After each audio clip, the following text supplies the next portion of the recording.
बहरहाल धनंजय जी, मैं आपके पास आती हूँ। जो खबरें आ रही हैं कि जिस तरीके से जब छात्र पटना में प्रोटेस्ट कर रहे थे, उसके बाद पुलिस ने वहाँ कुछ नेताओं को, जो उन्हें लीड कर रहे थे, उन्हें उनका डिटेंशन हुआ है और वो कहाँ पर ले जाए गए हैं, अभी तक इस बारे में कोई मालूमात नहीं है और कुछ छात्रों को भी गिरफ्तार करने की खबरें आई हैं। तो आप इसके बारे में आगे बताएँ, पुष्टि करें और वहाँ पर अभी कैसा माहौल है, ये भी ज़रा बताएँ और आप खुद किस तरीके से, किस चश्मे से इस पूरे आंदोलन को देखते हैं, जो अब पूरे देश में फैल चुका है? आप एक सामाजिक कार्यकर्ता भी हैं, ये बताएँ। जी, धनंजय जी।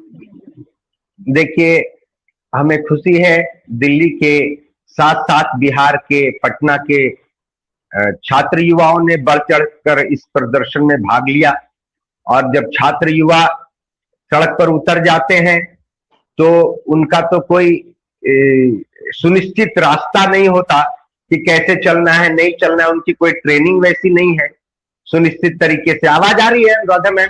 हमारी आवाज आ रही है? जी तो कोई सुनिश्चित तरीका नहीं होता है। उन्होंने देखा कि दिल्ली में लाठीचार्ज हुआ, वे उतर गए। अब उतर गए तो कहाँ उतर गए? तो पूरा शहर जो है अलग अलग जगह पे छात्र बिखर गए।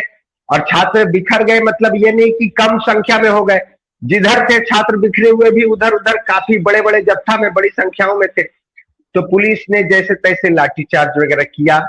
उसके बाद एक दिन नहीं, दूसरे दिन भी यह आंदोलन चलने लगा सड़कों पर।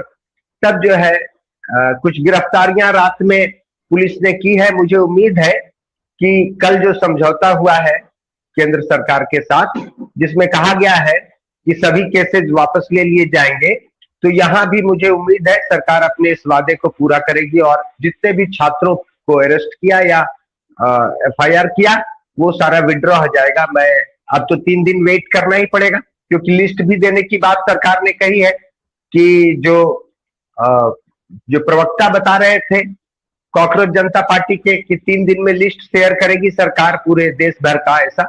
तो हम लोग वेट करेंगे, कोई बात नहीं है। लेकिन आपने जो पूछा कि इस पूरे आंदोलन को किस निगाह से देखते हैं, किस दृष्टि से देखते हैं, तो मैं कहना चाहूंगा यह आंदोलन पूरे देश के छात्र युवाओं का आंदोलन था और यह आंदोलन एक सफल आंदोलन कहा जाना चाहिए इस दृष्टिकोण से कि बार बार हम लोग अकाउंटेबिलिटी की बात कहते हैं, सभी तरफ अकाउंटेबिलिटी की बात हो रही है। तो यहां इस पूरे आंदोलन के सभी पक्षों को देखें तो एक पक्ष सरकार है जो कि अपने अकाउंटेबिलिटी मतलब अपने कर्तव्यों को उसने पूरा नहीं किया, अन्यायपूर्ण और तानाशाही तरीके से लंबे समय से आगे बढ़ती रही, जिसके कारण मजबूर होकर छात्र युवाओं ने यह आंदोलन किया। दूसरी बात कि दूसरा पक्ष एक है विपक्ष। तो मुख्य विपक्ष एवं अन्य विपक्षी पार्टियों को जो करना चाहिए था, जब सरकार तानाशाही हो जाए, तानाशाही की तरफ कदम बढ़ाने लगे, अन्यायपूर्ण तरीके से चलने लगे, तो उसे रोकना विपक्ष का काम होता है। तो विपक्षी पार्टियां या अकाउंटेबिलिटी की बात करें तो विपक्षी पार्टियां अपने इन उत्तरदायित्व को निभाने में असफल रही। उसके बाद जो पार्टियों से अलग कई संगठन तथा कथित समाजसेवियों, बुद्धिजीवियों के देश भर में हैं, इंडिविजुअल भी लोग हैं, उन्हें सड़कों पर उतरकर जन जागरण कर उनकी जिम्मेदारी तीसरे पक्ष के रूप में बनती थी कि यह जो छात्र युवाओं ने किया अकाउंटेबिलिटी के हिसाब से उनको यह करना चाहिए था जो वो नहीं कर सके, बल्कि विपक्ष और ये जो तथाकथित बुद्धिजीवी और समाजसेवी संगठन एवं व्यक्ति हैं, वे सब भी अपने इस अकाउंटेबिलिटी के मामले में फेल रहे। तब जो है छात्र युवा आए, गुस्सा हुए, आंदोलन जो फैक्ट दिखा वो तो दिखा ही। मैं कहना चाहता हूं कि अगर आंदोलन को इस प्रकार देखें कि वहां क्या क्या कमियां हुई, जैसे एक सर ने बताया कि वहां पर एक चूक हो गई, यह बात भी रखनी चाहिए थी। तो अगर आंदोलन को पहले दिन से लेके अंतिम दिन तक देखें तो कुछ चूकें गिनाई जा सकती है छात्र युवाओं की, लेकिन सवाल है कि छात्र युवाओं की अकाउंटेबिलिटी क्या थी जो उनकी चूकें गिनाए। यह तो एक तरह से बोनस है कि जो विपक्ष को करना चाहिए था, अन्य विपक्षी दलों को करना चाहिए था, भारत के बुद्धिजीवियों एवं समाजसेवियों को करना चाहिए था, तो वो तो कर दिया युवा ने, ये बोनस है।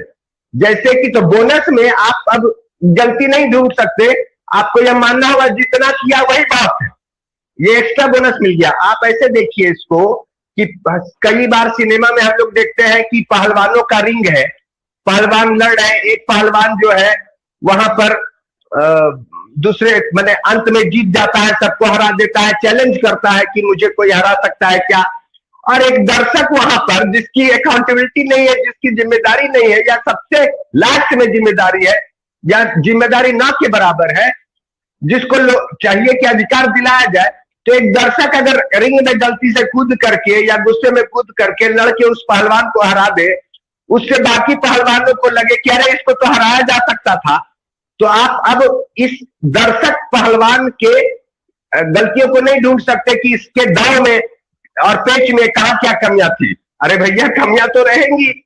फिर भी जो किया है छात्र युवाओं ने, यह विपक्षी दलों के लिए और सभी जिम्मेदार सामाजिक और राजनीतिक बुद्धिजीवियों के लिए यह एक गिफ्ट की तरह है, एक बोनस की तरह है। इसलिए छात्र युवाओं का धन्यवाद करते हुए हम सबको यह स्वीकारना चाहिए कि आपने हमारी आंखें खोली।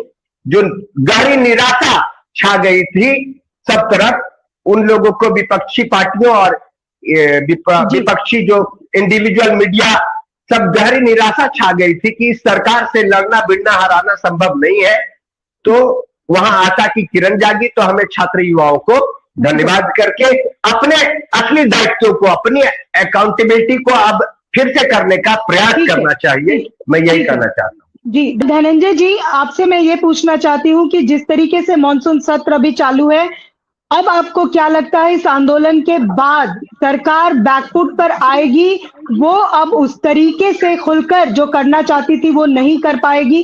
धनंजय जी। देखिए मैडम, मैं दो बिंदुओं पर बोलूंगा जिस पर चर्चा भी हुई और आपने जो पूछा उससे भी कनेक्टेड है बात। पहली बात कि जैसा एक वरिष्ठ सीनियर साथी ने अभी कहा कि ये सरकार की तानाशाही बढ़ी, ईडी सीबीआई ऐसी चीजों का सरकार सहारा लेने लगी, इसलिए जो विपक्षी पार्टियां हैं वो उन चीजों को नहीं कर पाती हैं जो इन छात्रों ने कर दिया। मैं कहता हूं धर्मेंद्र प्रधान का इस्तीफा अकाउंटेबिलिटी, उत्तरदायित्व को लेकर मांगा गया, फिर अंततः देना पड़ा। अगर विपक्ष में किसी कारण से, चाहे ईडी हो कि सीबीआई हो, जिस किसी कारण से अगर एलिजिबिलिटी की कमी हो गई है कि वो अपनी भूमिका नहीं निभा सकते हैं, सरेंडर है, तो उन्हें भी इस्तीफा देना चाहिए।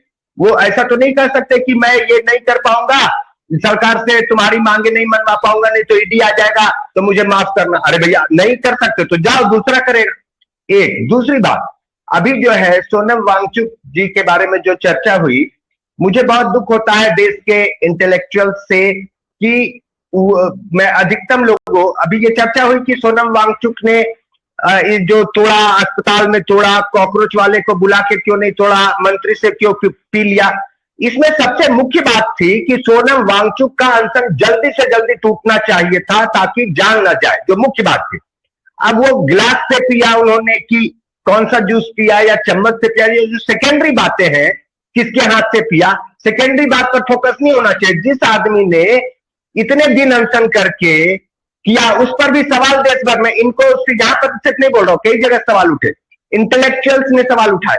मैं कहना चाहता हूं ऐसा सवाल उठाने से पहले, या जो अपने इंटेलेक्ट का इस्तेमाल ऐसे बस कोई तर्क दे दिया, कुछ भी एक एक्सप्लेनेशन कर दिया, विवेक पूर्वक सोचिए ना। अगर हम लोग विवेक पूर्वक सोचते रहते तो आज ये नौबत नहीं आता कि सरकार तानाशाह की तरफ बढ़ जाती। हम लोगों ने मुख्य फोकस, मुख्य चीजों को छोड़कर साइड पर, दीवार को हमने छोड़ दिया। कलर किस कलर का होगा, अरे भैया दीवार रहेगा तब तो कलर होगा, दीवार पर फोकस कीजिए ना।